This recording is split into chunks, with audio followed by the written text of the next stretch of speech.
అందరికీ తెలుసు ఎలుగుబంట్లు తేనెను చాలా ఇష్టపడతాయి. ఒకరోజు మిస్టర్ ఎలుగుబంటి తన అలమారాలో చూశాడు.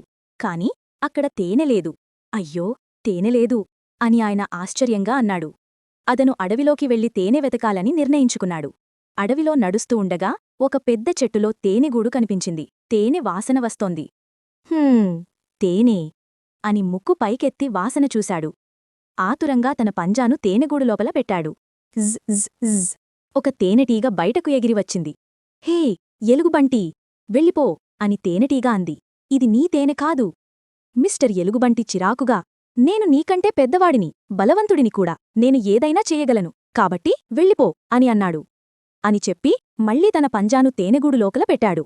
జ్ జ్ జ్ జింగ్ ఆ తేనెటీగ అతని ముక్కుపై కుడింది. నా ముక్కు, నా ముక్కు, ఓ ఎంత నొప్పి అని గర్జించాడు ఎలుగుబంటి.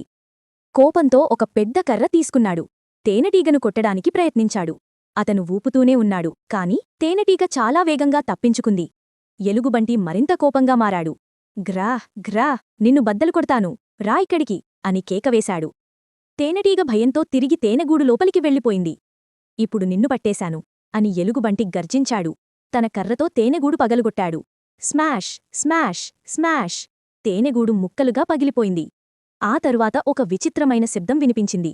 జ్జ్ జ్జ్ జ్జ్ శబ్దం క్రమంగా పెరుగుతూ వచ్చింది. వేలాది తేనెటీగలు ఆ పగిలిన తేనెగూడు నుంచి బయటకు వచ్చాయి.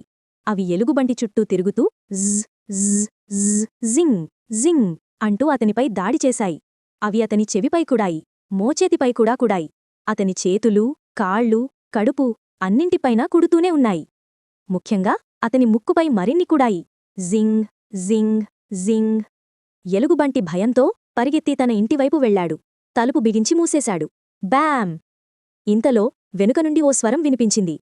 మళ్ళీ అదే చేశావుగదా అని మిసెస్ ఎలుగుబంటి అడిగింది.